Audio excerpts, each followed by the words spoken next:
Hello, everyone. Welcome back to English in Advance. I'm Jessica, your host for today.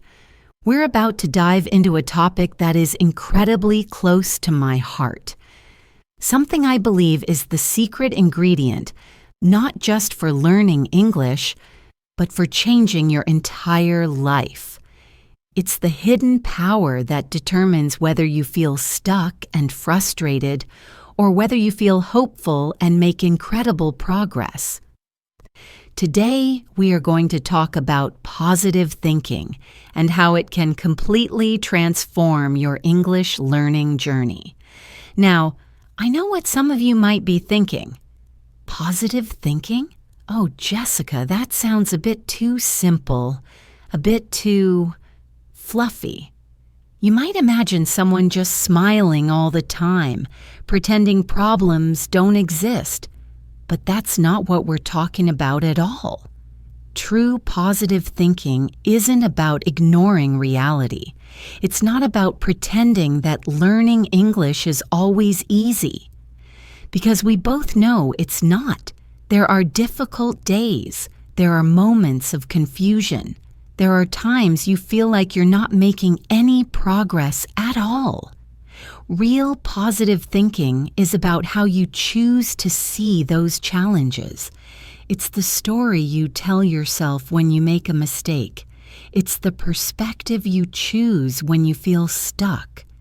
It's the quiet, steady belief that you can improve, that your effort matters, and that every single step, no matter how small, is moving you forward. It's the difference between a garden that is left to grow weeds and a garden that is carefully tended, watered, and given sunlight. Your mind is that garden, and your thoughts are the seeds you plant. Let me start with a story about a former student of mine. Let's call him Leo. Leo was one of the most intelligent students I had ever met. He was a machine when it came to grammar. He could fill out any worksheet perfectly. He knew thousands of vocabulary words. On paper, his English was nearly perfect. If you gave him a test, he would get the highest score in the class, every single time. But there was a huge problem. Leo never spoke. Ever. If I asked him a question in class, he would freeze. His face would turn red. He would look down at his desk, and he would mumble something like, I don't know, but I knew he did know. The answer was right there in his brilliant mind. The wall that was stopping him wasn't a wall of knowledge. It was a wall of fear. One day I spoke to him after class. I asked him, Leo, you understand everything so well. Why are you so afraid to speak? He looked at me with such sad eyes and said, Jessica, every time I open my mouth to speak English, my brain just screams at me. It says, don't do it. You're going to make a mistake. Your accent is terrible.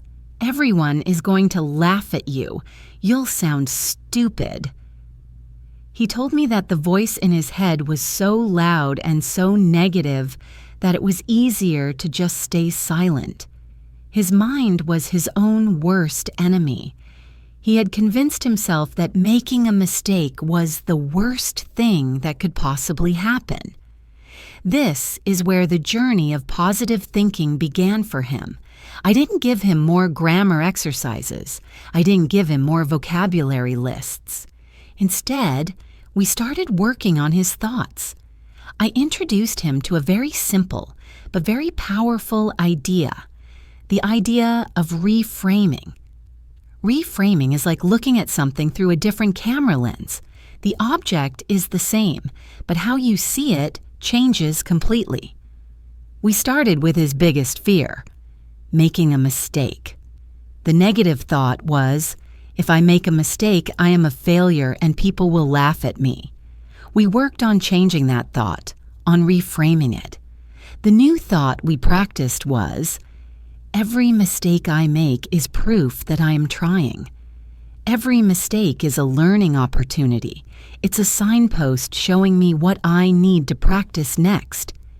It felt strange to him at first. It felt like he was lying to himself. But I encouraged him to just try it. So we made a deal. His homework for the week was not to study grammar, but to find one tiny opportunity each day to speak English, even just one sentence. And if he made a mistake, he had to write it down and then write down what he learned from it. The first day, he went to a coffee shop. He wanted to order a large black coffee. The negative voice in his head was screaming, of course. But he took a deep breath and remembered our new thought. He walked up to the counter and said, "I would want a big coffee, no milk." The barista smiled and said, "A large black coffee?" "Coming right up." Leo came to our next session beaming. He said, "I did it." And I think I used the wrong word. I said want instead of like. But she understood me. I made a mistake and the world didn't end. That tiny moment was a first crack in the wall of fear. He had faced his fear, made a small mistake, and realized that it wasn't a catastrophe. It was just information.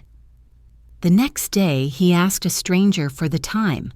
The day after that, he answered a simple question in class.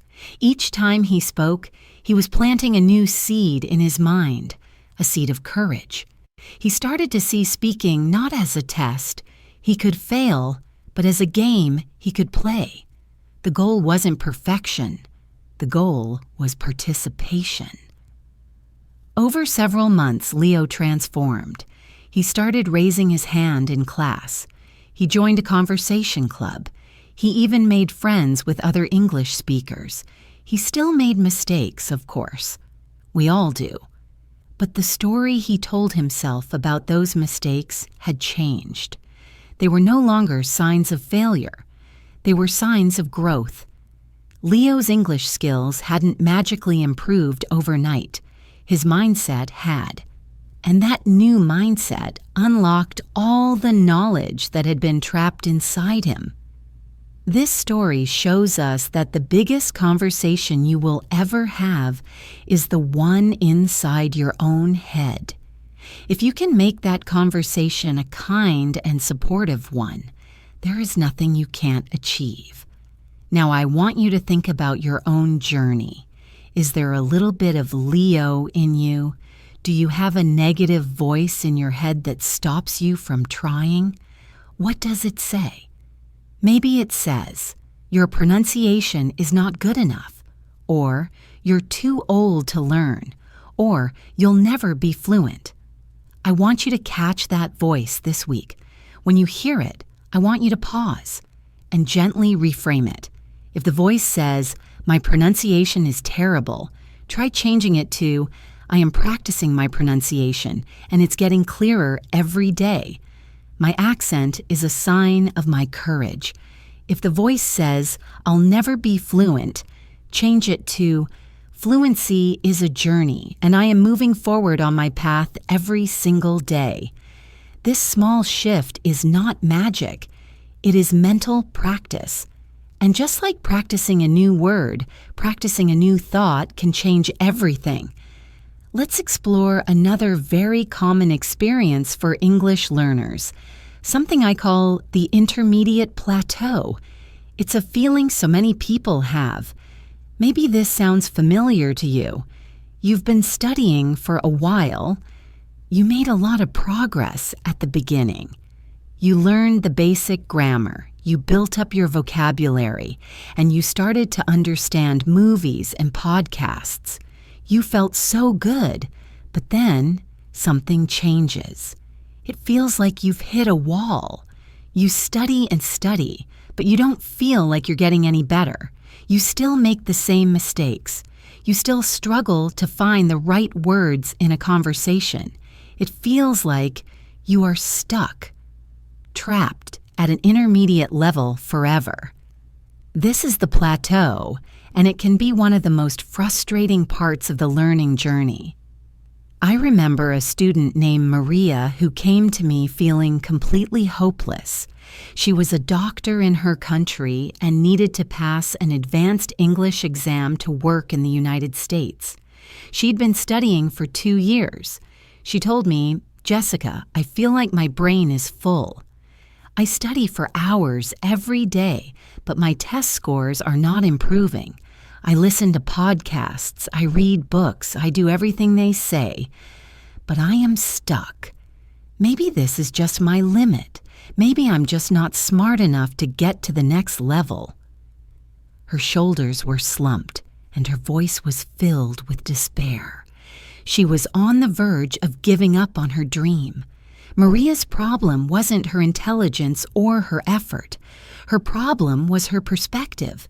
She saw the plateau as a final destination, a sign that she had failed. Her positive, motivated mindset had turned into a negative, defeated one. So our work together focused on changing her view of the plateau. I asked her to think about climbing a mountain. When you climb a very high mountain, you don't just walk straight from the bottom to the top. That would be impossible. Along the way, there are base camps. These are flat areas where climbers can rest, get used to the altitude, gather their strength, and prepare for the next part of the climb. I told her, "Maria, you are not stuck on a wall. You are at a base camp. Your brain isn't full. It's consolidating. It's taking all the incredible amounts of information you've learned and organizing it, making connections, and preparing you for the more difficult climb ahead. This plateau isn't a sign of failure. It's a necessary and natural part of the journey." This simple change in metaphor, from a wall to a base camp, was a powerful tool of positive thinking.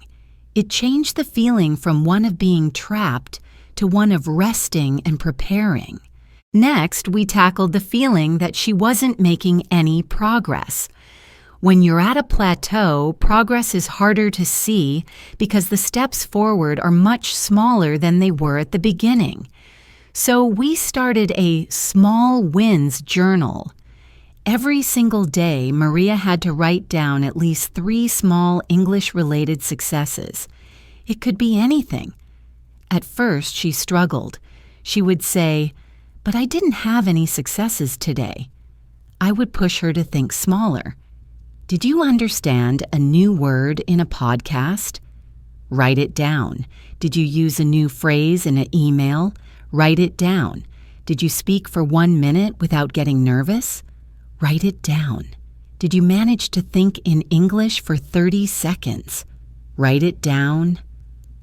Slowly, her journal started to fill up. Today I understood a joke in an American TV show. Today I explained a medical concept to my study partner and he understood me.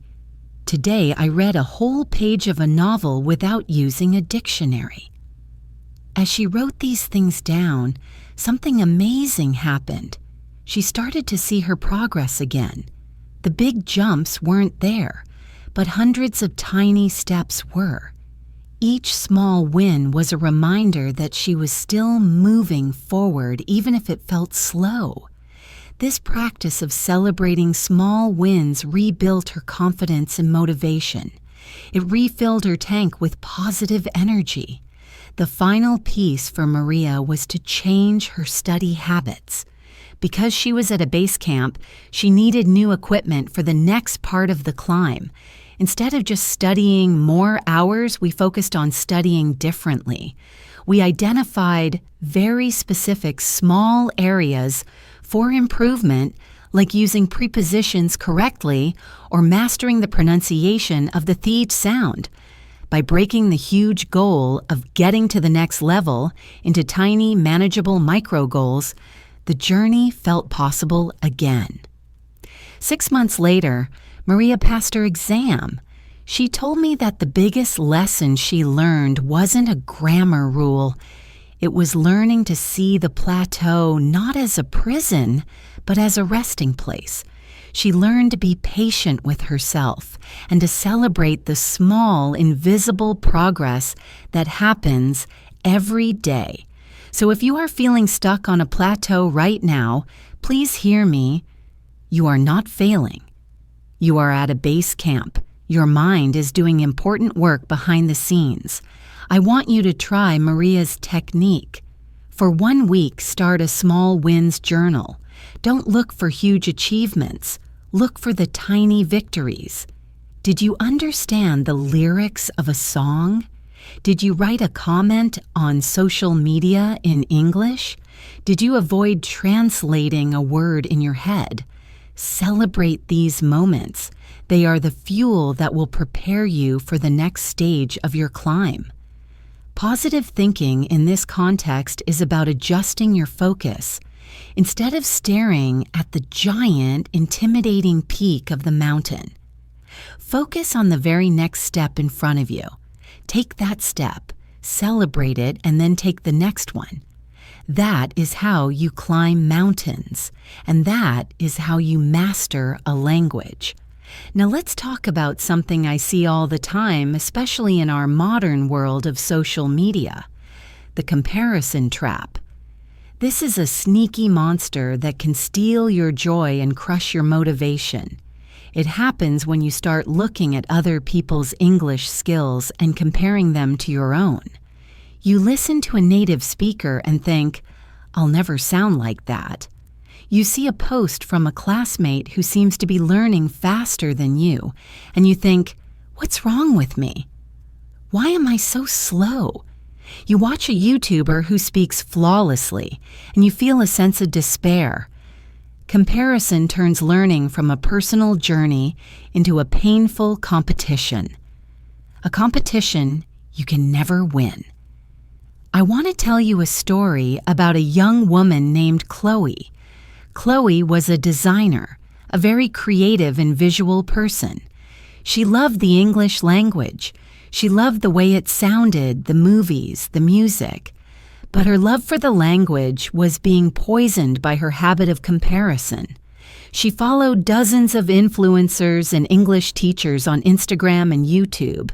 She would spend hours watching videos of people speaking with perfect American or British accents. Instead of feeling inspired, she felt terrible about herself. She came to a group coaching session I was holding, and she was almost in tears. She said, "Jessica, I practice every day. I work so hard, but then I go online and I hear these people. They speak so fast, so smoothly. Their accents are perfect. My accent is so obviously foreign. I still search for words. I feel like a clumsy child compared to them. Every time I compare myself, I just want to quit. What's the point? I'll never be as good as them." Chloe had fallen deep into the comparison trap. She was measuring her own progress against someone else's highlight reel. People on social media show you their best moments, their most fluent sentences, their most confident selves. They don't show you the hours of practice, the moments of frustration, the hundreds of mistakes they made to get there. Chloe was comparing her behind-the-scenes reality with their perfectly edited final performance. Our work with Chloe was about shifting her focus from outward comparison to inward appreciation. The first step was a digital detox. I asked her for just 1 week to unfollow every account that made her feel bad about her own English. This was hard for her. She felt like she would be missing out, but she agreed to try. During that week, instead of spending her time watching others, I asked her to document her own journey. She was a designer, so I suggested she do it visually. She started a private Instagram account just for herself. She would record short videos of herself speaking. Not to be perfect, but just to capture a moment. She would take pictures of new vocabulary words she learned, creating little artistic designs around them. At the end of the week, she came back to the group session with a completely different energy. She said it was so strange. At first, I felt bored, but then I started to focus on myself. I looked back at a video I made on Monday and then one I made on Friday. And you know what? I could see a tiny improvement in my confidence. I wasn't thinking about how I sounded compared to someone else. I was just thinking about how I sounded compared to me from 4 days ago, and that felt good. Chloe had discovered the golden rule of a positive learning journey. The only person you should compare yourself to is the person you were yesterday. This is a fundamental principle of positive thinking. It's about recognizing that everyone's path is different. Everyone starts at a different place, has different strengths, and learns at a different pace. An accent is not a measure of your intelligence or your worth. It is a beautiful map of your life story. It tells the world that you are brave enough to operate in more than one language. We continued this practice. Chloe learned to be a curator of her own inspiration.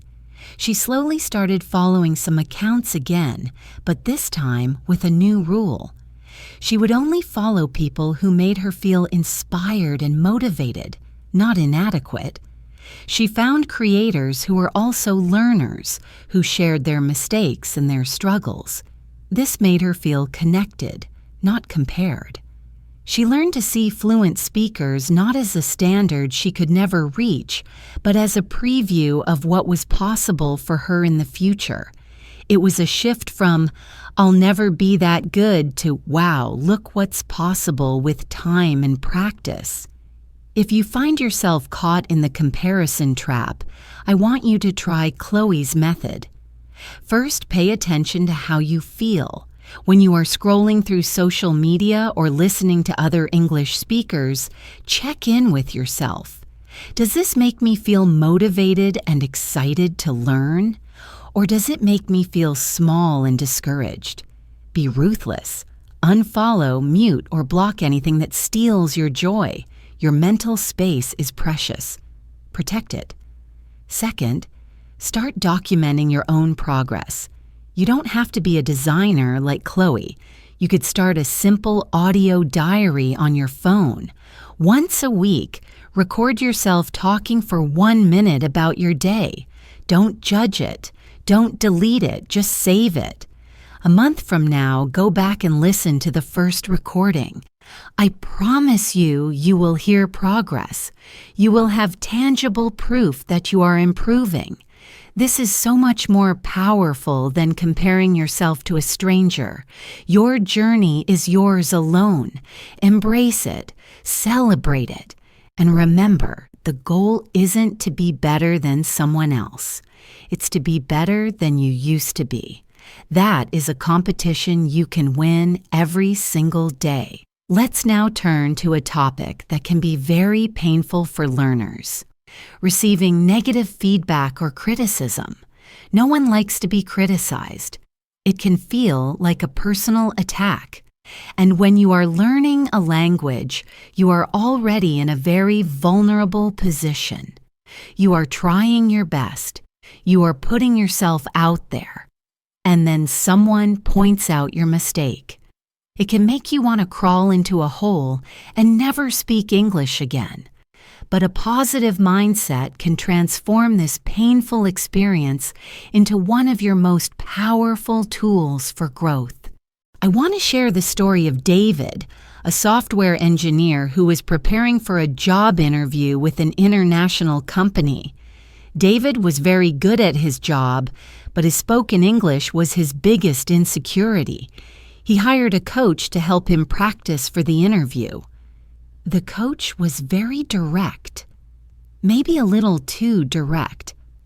After their first practice session, the coach told him, "Your grammar is okay, but your pronunciation is all over the place. You sound very unprofessional, and you use the same boring words over and over. You need a lot of work." David was crushed. He called me the next day and he was ready to cancel the interview. He said, "The coach was right, Jessica. I'm terrible. There's no way I can fix all of that in time. I felt so stupid. I just wanted the ground to swallow me up. I think I should just give up on this job. It's too ambitious for me." All the negative thoughts he had about himself were now confirmed by an expert. His mind was spiraling into a vortex of self-doubt. This is a critical moment for any learner. In this moment, you have a choice. Choice 1 is the fixed mindset path. You see the criticism as a final judgment. I'm bad at this. I can't change it. I should quit. Choice 2 is the growth mindset path, the positive thinking path. You see the criticism not as a judgment, but as information. It might be painful information, but it's useful. It's a roadmap showing you exactly what you need to work on. I asked David to take a deep breath and to try, just for a moment, to separate the feeling from the information. The feeling was embarrassment and shame. That's normal. We acknowledged that feeling. But then I asked him, "Okay, let's pretend you are a detective. What are the actual clues the coach gave you? Forget the harsh words like terrible and unprofessional. What are the facts?" Together, we broke it down. Fact number 1, his pronunciation needed work. Fact number 2, his vocabulary was limited. Suddenly, it wasn't a giant, overwhelming cloud of "you're terrible." It was 2 specific, concrete problems. And specific problems have specific solutions. This is a key part of positive thinking. It's not about ignoring the negative. It's about breaking it down into manageable pieces. I told David, "This feedback doesn't mean you have to give up. It means you now have a clear study plan. This isn't a disaster. It's a gift." He was skeptical, but he was willing to try. We reframed the coach's harsh words. Instead of, "Your pronunciation is all over the place," we reframed it as, "Okay, well, I have an opportunity to make my pronunciation clearer and more professional." Instead of, "You use boring words," we reframed it as, "I have an opportunity to learn some powerful new vocabulary to describe my skills." With this new, positive perspective, David got to work. He didn't have time to fix everything, but he could make targeted improvements. He used an app to identify his 3 biggest pronunciation challenges and practice them for 15 minutes every day. He made a list of 10 powerful professional words related to his field and practiced using them in sentences. He wasn't trying to become a different person. He was just trying to improve by 5%. When he went to the real interview a few weeks later, he was still nervous, but he wasn't defeated. He went in with a different mindset. He thought to himself, "I have worked on my clarity and my vocabulary. I am better than I was a few weeks ago. I will do my best," and he did. He got the job. Later, he told me that the harsh feedback from that coach was the best thing that ever happened to his English. It was painful at first, but once he learned to look at it as data, not as a personal attack, it gave him the exact direction he needed. So the next time you receive criticism or feedback on your English, I want you to remember David. First, allow yourself to feel whatever you feel. It's okay to be hurt or embarrassed, but don't stay there. Take a breath and put on your detective hat. Ask yourself, what is the useful information here? What is the one specific thing I can learn from this? Can I turn this feedback into a single, small, actionable goal? Maybe someone told you that you speak too fast. The negative thought is, "I'm a bad communicator." The positive, actionable thought is, "I can practice pausing more often when I speak." Maybe someone corrected your grammar. The negative thought is, I'll never learn these rules. The positive, actionable thought is, okay, this is a rule I need to review.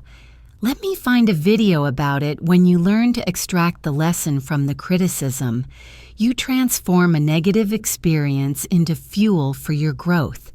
You become unstoppable. Now I want to shift gears and talk about a proactive, positive thinking technique, one that you can use to build confidence before you even enter a challenging situation.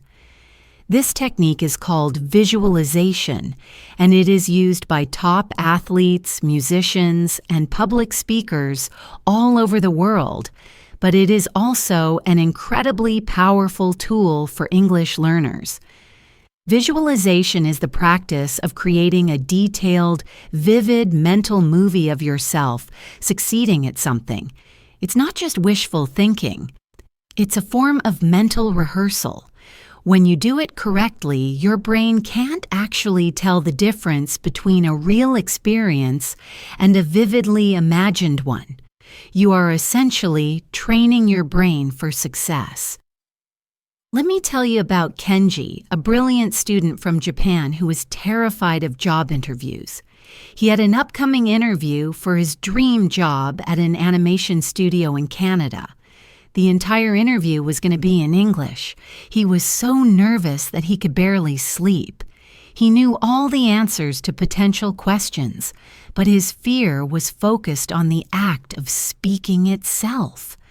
He imagined himself freezing, forgetting words, and misunderstanding the questions.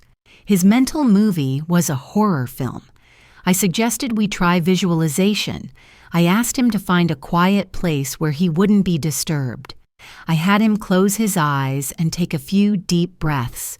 Then, I guided him through creating a new mental movie, a success movie. I told him, Kenji, I want you to imagine the day of the interview. See yourself waking up, feeling calm and confident. See yourself getting dressed in your favorite professional outfit. Now, imagine walking into the interview room. See the friendly faces of the interviewers. They are smiling. They want you to succeed. I continued. Now, the interview begins. They ask you the first question. In your mind, I want you to hear the question clearly. You understand it perfectly. You take a calm breath and you begin to answer. Hear your own voice. It's clear, steady, and confident. The words are flowing easily from your mind. You are not searching for them. They are just there. You are using the exact vocabulary you prepared. You are explaining your projects with passion and expertise. See the interviewers nodding, smiling, looking impressed. Feel the feeling of pride and confidence growing inside you. We went through the entire interview like this, from the first handshake to the final, thank you. We made the movie as detailed as possible. What was he wearing? What did the room smell like? What was the expression on the interviewers' faces? How did his body feel? Did he feel relaxed, powerful, at ease? He practiced this visualization every single day for the 2 weeks leading up to the interview. Every morning when he woke up and every night before he went to sleep, he played his success movie in his head. Something remarkable began to happen. His anxiety started to decrease. By mentally rehearsing success over and over, he was replacing the old horror movie of failure with a new, positive one. He was building new neural pathways in his brain, pathways for confidence and fluency. He was teaching his mind and body what success felt like. When the day of the real interview arrived, Kenji told me he still felt a little nervous, which is normal. But as he walked into the room, he said it felt strangely familiar. He'd already been there 100 times in his mind. When they asked him the first question, his brain didn't panic. It thought, "Oh, I know how to do this. I've done this before." He was able to access his knowledge and communicate his skills effectively. He performed better than he ever thought possible. And yes, he got the job. He said that visualization gave him a mental home field advantage. He wasn't walking into an unknown, scary place. He was walking into a place where he had already succeeded many times. You can use this exact same technique for any challenging English situation. Are you nervous about giving a presentation? Visualize yourself standing at the front of the room, speaking clearly, with the audience engaged and interested. Are you afraid of making a phone call in English? Visualize yourself picking up the phone, understanding the other person perfectly, and saying everything you need to say with ease. Are you worried about meeting a new group of people? Visualize yourself walking into the room, smiling, introducing yourself confidently, and enjoying the conversation. Here is a simple practice you can try. Think of one specific English-speaking situation that makes you feel anxious. It could be big or small. Now take 5 minutes, close your eyes, and create your success movie. Make it as vivid and detailed as you can. What do you see? What do you hear? Most importantly, what do you feel? Feel the confidence. Feel the ease. Feel the pride. Don't just watch the movie. Be the star of it. Practice this visualization regularly. You are not just dreaming. You are actively preparing your brain for success. You are turning positive thinking into a practical training tool. Now, I want to talk about a practice that might seem unrelated to language learning at first, but is actually a cornerstone of a resilient and positive mindset. And that is the practice of gratitude. Gratitude is the simple act of noticing and appreciating the good things in your life. In a world that often encourages us to focus on what we don't have, what we haven't achieved yet, gratitude shifts our focus to what we do have. This shift can have a profound impact on your motivation and your ability to handle the challenges of learning English. Let me tell you about Fatima. Fatima was a refugee living in a temporary camp. Her life was incredibly difficult. She had lost her home, and her future was uncertain. But she had one goal that burned brightly inside her. She wanted to learn English. She believed it was her key to a better future, a way to connect with the world and build a new life. Her resources were extremely limited. She didn't have fancy textbooks or a private tutor. She had one old grammar book that she shared with 3 other people, and she had access to a weak internet signal for 1 hour a day. Many people in her situation would have been overwhelmed by a sense of lack. They would have focused on everything they didn't have. I don't have enough time. I don't have good materials. I don't have a quiet place to study. And these would all be valid complaints. But Fatima had a different mindset. Every single day, she practiced gratitude. I met her through an online volunteer program. In our first conversation, I asked her what her study routine was like. She told me, "Every morning before I open my book, I take 1 minute.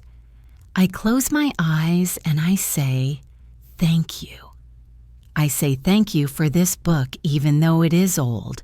I say thank you for my 1 hour of internet because it connects me to the world. I say thank you for my mind, which is healthy and able to learn. I say thank you for this opportunity to study because I know many people do not have it." Her words moved me deeply. In the midst of so much hardship, she was actively choosing to focus on the gifts she did have. This practice of gratitude did something very important for her. It filled her with a sense of purpose and positive energy before she even began studying. While others might feel their study time was a burden or a chore, Fatima felt hers was a precious privilege. This feeling transformed the quality of her effort.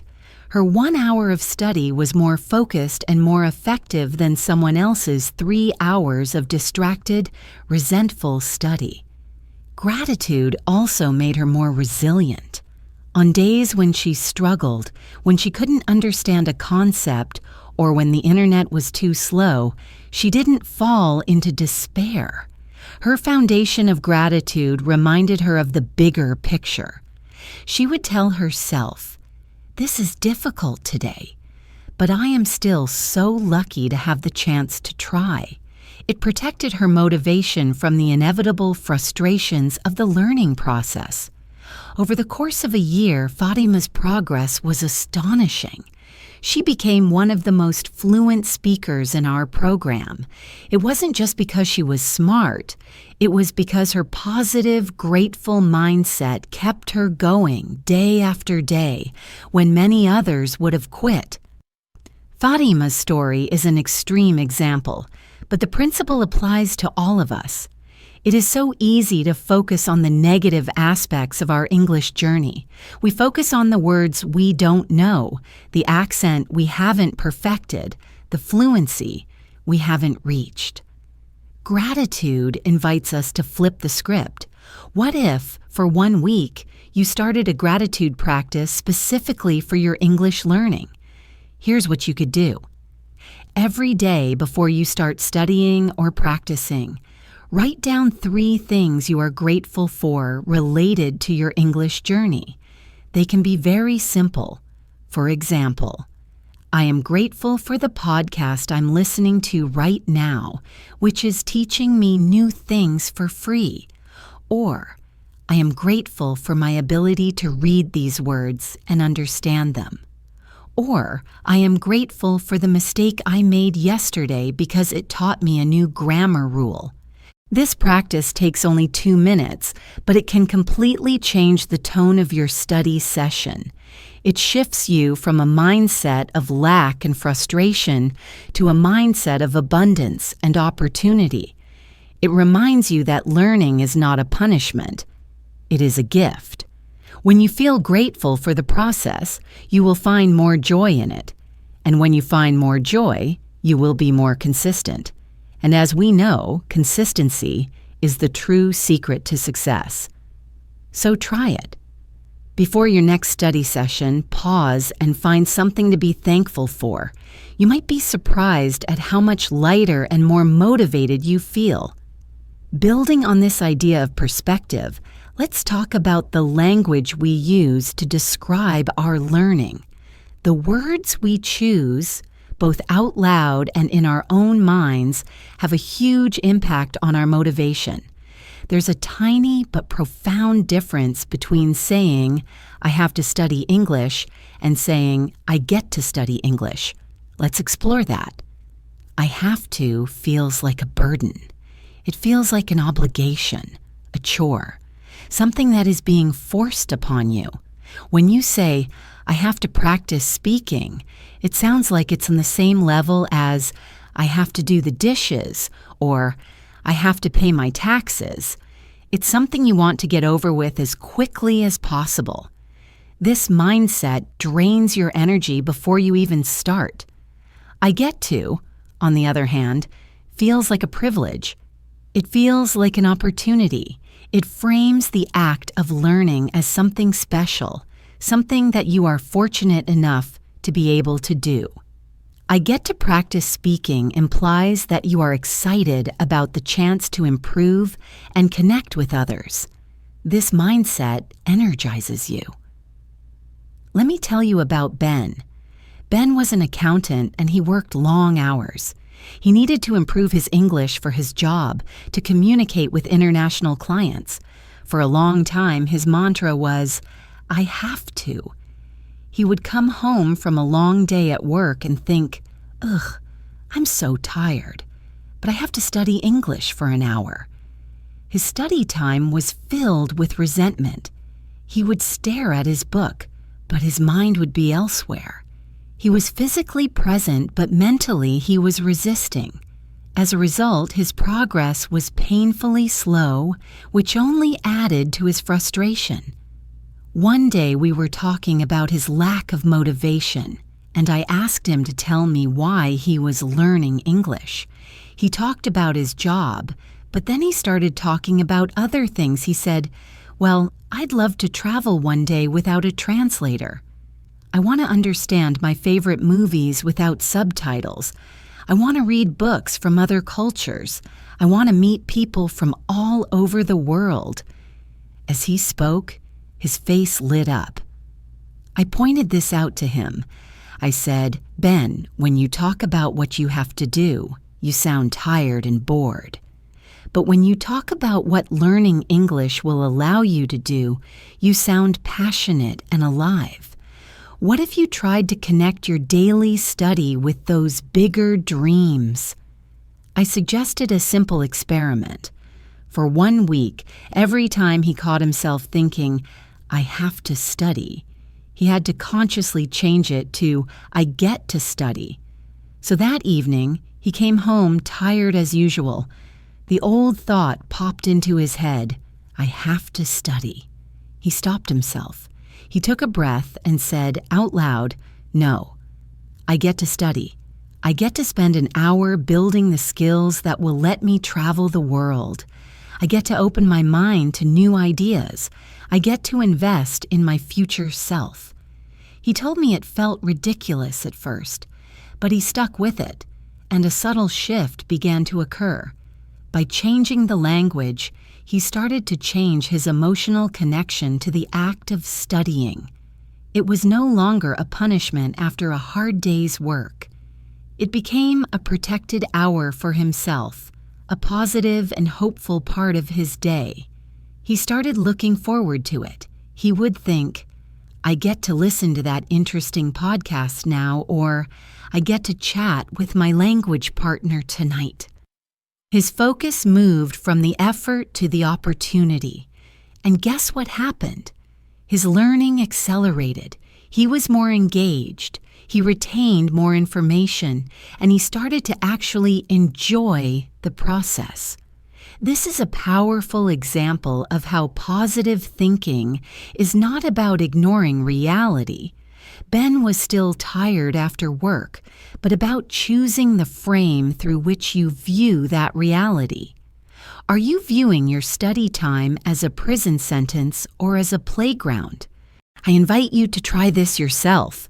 For the next 24 hours, pay close attention to the way you talk about your English learning. Do you say, "I have to" or "I should"? Try replacing it with "I get to" or "I choose to." "I have to memorize these vocabulary words" becomes, "I get to expand my ability to express myself." "I have to do my grammar exercises" becomes, "I get to understand the structure of this beautiful language." This is not a magic trick, but it is a powerful mental reset. It reconnects your small daily actions with your big, inspiring goals. It reminds you that learning a language is one of the most incredible opportunities for personal growth you will ever have. It's not a burden. It's a privilege. So far, we have been talking a lot about individual mindset, but the power of positive thinking doesn't stop with you. It has a ripple effect. Your attitude can influence the people around you, and their attitude can influence you. This is why creating or finding a positive learning environment is so crucial for your success. A supportive community can lift you up on difficult days and celebrate with you on good days. Let me share a story about a small study group I once facilitated. There were 4 students in the group. 3 of them, let's call them Sam, Lena, and Omar, were very serious but also very anxious. They were perfectionists. They were constantly worried about their mistakes, and they would often point out each other's errors in a critical way. Their study sessions were productive, but they were also very tense. There wasn't much joy in them. Then a fourth member joined the group. Her name was Isabella. Isabella had a completely different energy.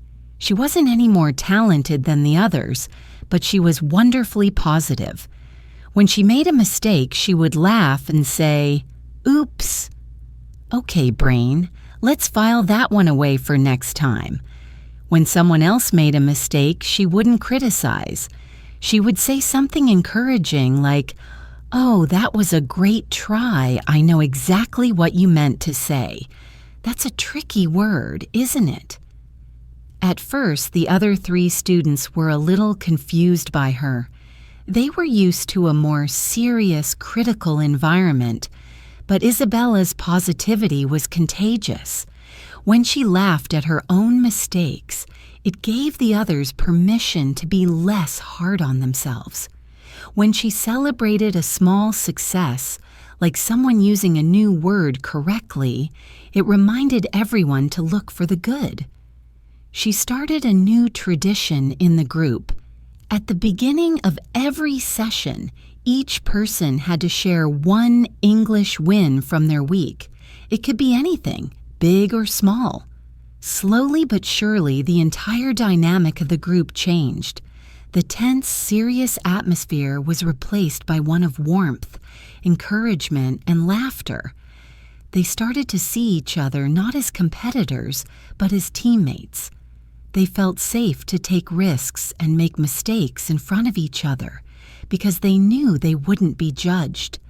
They would help each other, share resources, and cheer each other on. The result? All 4 of them started to learn much faster. Their speaking confidence soared. They were no longer afraid to try out new, complex sentences. They were having fun. Learning had stopped being a stressful chore and had become the best part of their week. Isabella, with her positive mindset, hadn't just helped herself. She had created a ripple effect that lifted everyone around her. She was a positive energizer. This story teaches us a vital lesson. The people you learn with matter. If you are learning in an environment, whether it's a classroom, an online group, or just with a language partner, that is negative and critical, it will be a constant uphill battle to maintain your own positive mindset. You will be absorbing that stress and anxiety. On the other hand, if you surround yourself with positive, supportive people, you will feed off their energy.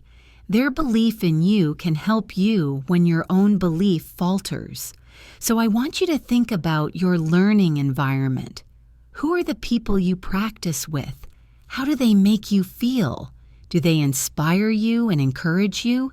Or do they make you feel anxious and judged?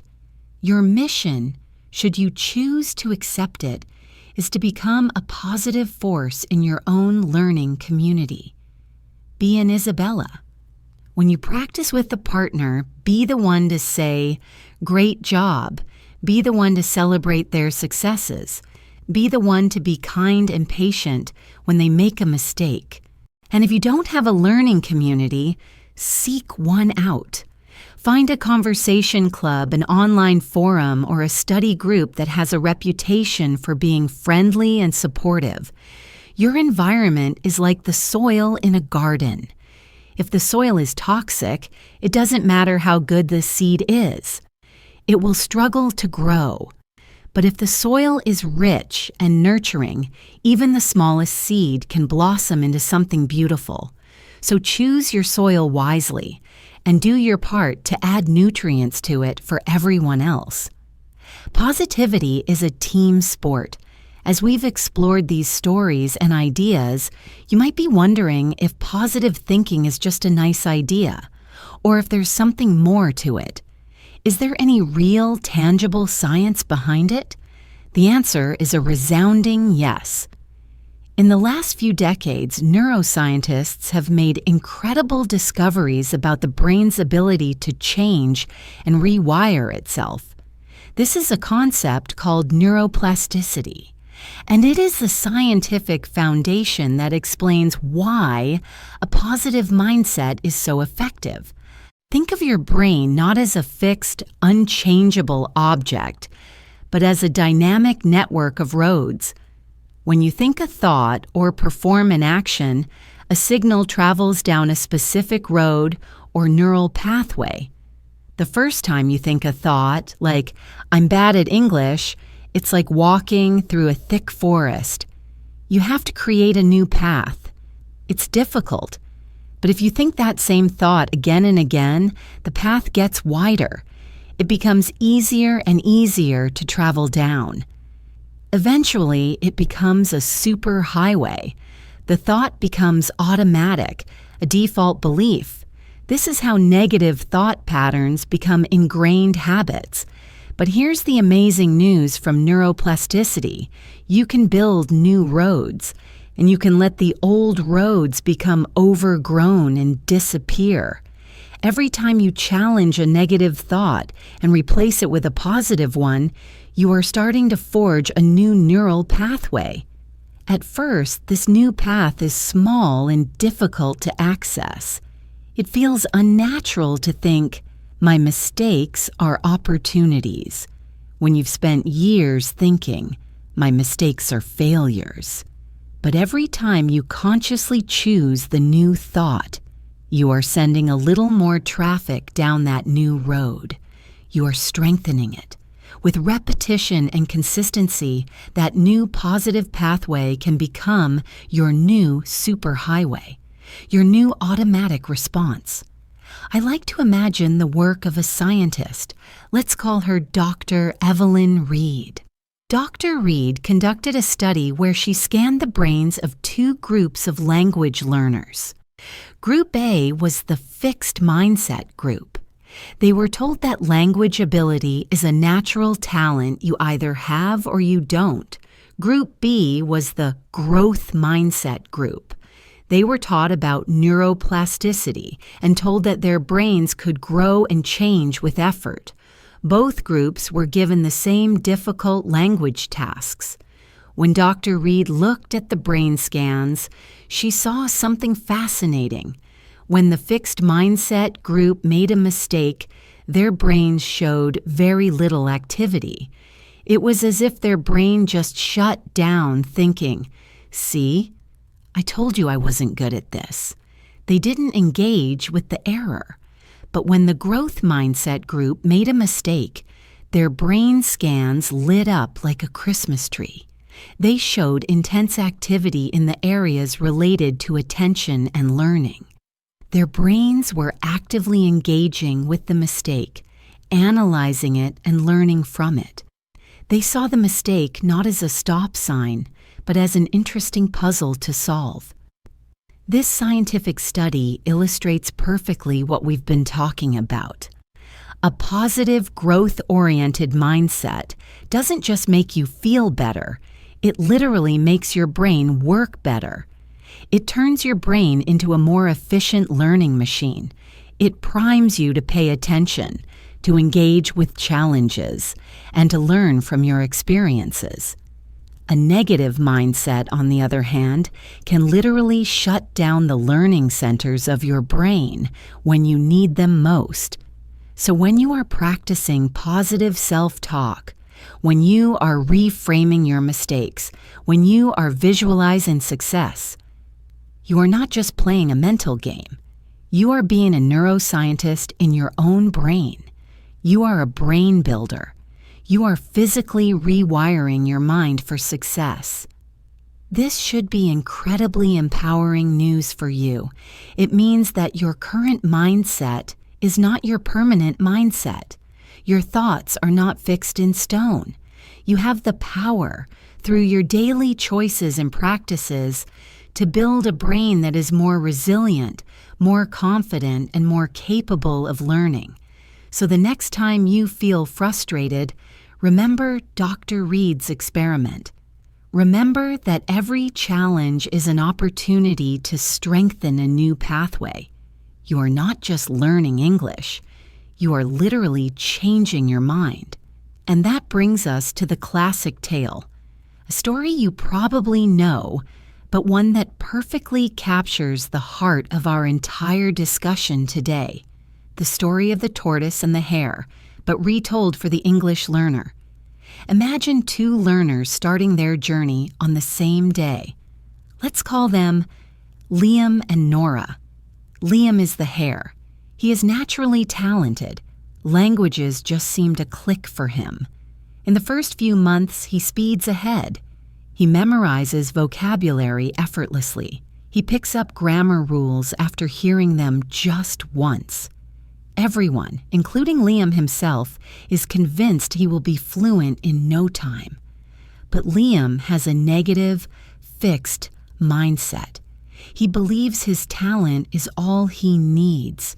He doesn't practice consistently. When he comes across a difficult concept, he gets frustrated and gives up, thinking, "This should be easy for me." If it's hard, there's no point. He's also terrified of looking bad, so he avoids speaking situations where he might make a mistake.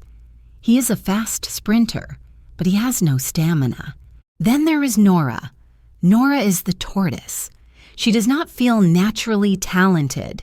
She has to work hard for everything. She struggles to remember new words. Grammar rules are confusing. Her progress feels incredibly slow. But Nora has a powerful, positive growth mindset. She believes that with consistent effort, she can improve. She doesn't compare herself to Liam.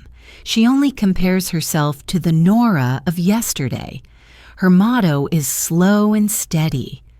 Every single day, without fail, Nora does her 30 minutes of English practice. Some days it's reading. Some days it's listening. Some days it's speaking to herself in the mirror. It's not always easy. Many days she feels tired and frustrated, but she shows up anyway. When she makes a mistake, she doesn't see it as a failure. She sees it as a clue. She gets curious about it. She thinks, that's interesting. Why did I make that mistake? Let me investigate. She celebrates her small wins, like understanding a new phrase or having a 1-minute conversation. Her journey isn't glamorous or fast, it's just consistent. A year goes by. Where are they now? Liam, the talented hare, has hit a plateau and is deeply frustrated. His initial burst of speed is long gone. He got bored, he stopped putting in the effort, and his skills have stagnated. He often complains that English is just too hard. And Nora, the slow and steady tortoise, has quietly and consistently moved forward. She is not yet perfectly fluent, but she is confident and communicative. She can express her ideas, understand complex conversations, and enjoy English books and movies. She has built a strong and durable foundation, brick by brick, day by day. She has overtaken the hare, not through speed or talent, but through the unstoppable power of a positive mindset and consistent effort.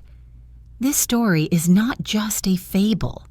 I have seen this exact scenario play out time and time again in my years of teaching. The most successful students are rarely the most talented ones. They are the most consistent, the most resilient, and the most positive ones. They are the tortoises. So I ask you, which one are you? Are you relying on a quick burst of talent, or are you cultivating the slow, steady strength of the tortoise? If you feel you are not talented, please let that worry go. It is a myth. Your success will not be determined by the gifts you were born with. It will be determined by your mindset, your consistency, and your courage to keep putting one foot in front of the other, especially on the days when it feels hard. Embrace your inner tortoise. Slow and steady wins the race. As we draw this conversation to a close, I want to bring it back to a more personal level from my perspective as a teacher. Over the years, I've had the privilege of working with hundreds, if not thousands, of students from all over the world. And I can tell you with absolute certainty that the students who make the most profound transformations are the ones who work on their mindset just as much as they work on their grammar. I remember one student in particular. Let's call her Anja. When Anja first joined my advanced conversation class, she was one of the quietest students. She had a very high level of understanding. She could understand everything I said, everything her classmates said. But when it was her turn to speak, she would whisper. Her sentences would trail off. She would constantly apologize. "Sorry for my bad English," she would say, even though her English was excellent. Her body language screamed a lack of confidence. She would physically shrink in her chair. Her problem was a deep-seated belief that she wasn't good enough. She told me she felt like an imposter in the advanced class.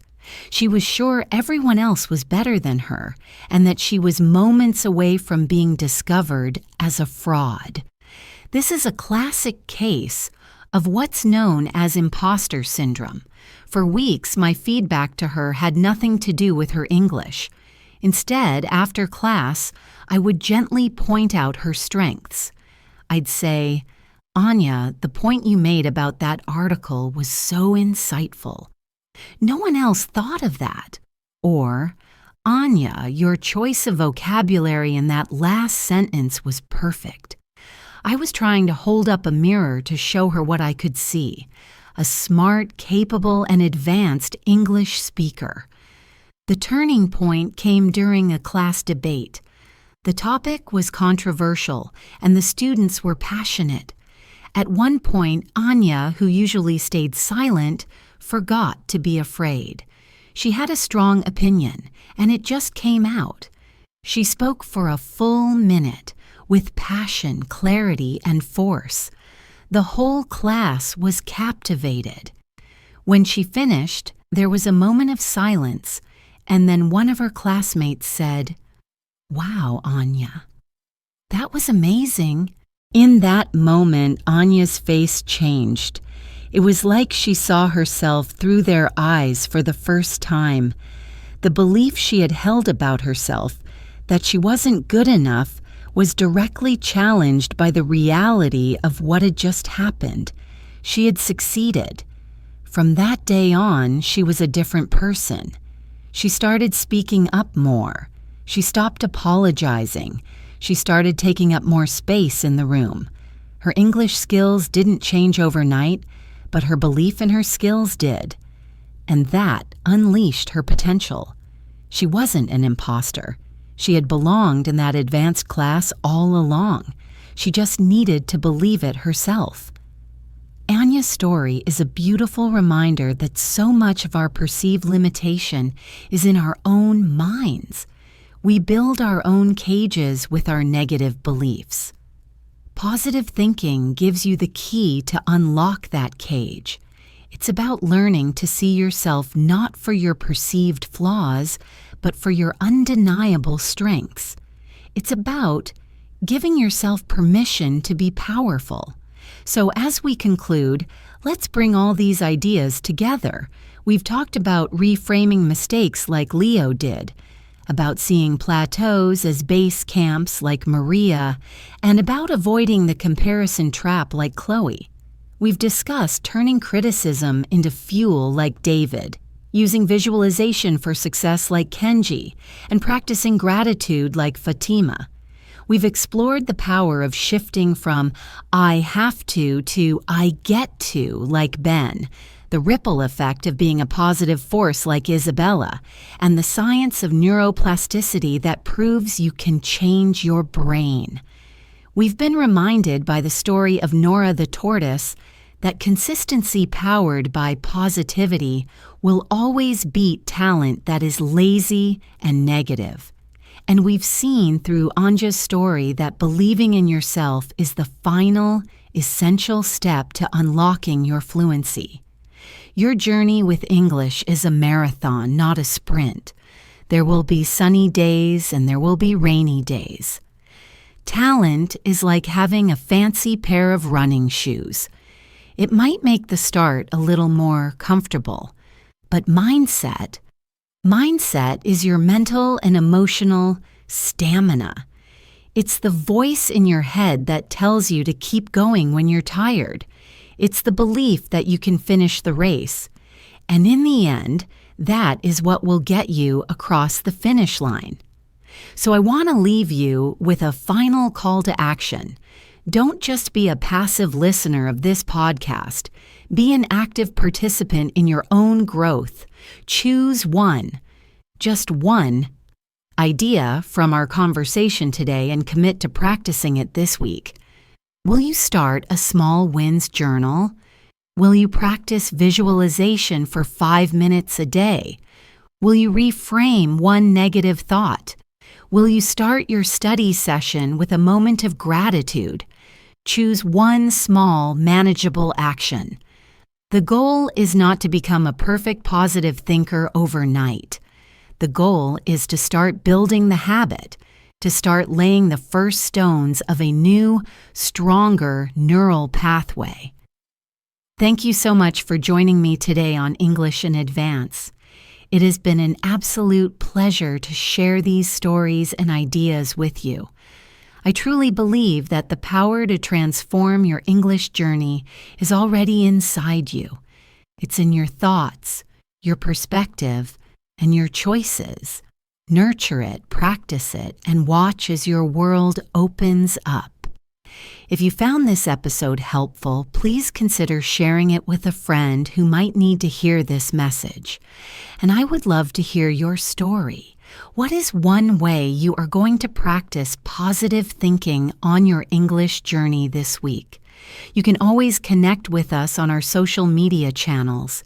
Keep practicing, keep believing in yourself, and keep moving forward, one positive thought at a time. I'm Jessica, and I look forward to speaking with you again very soon. Bye for now.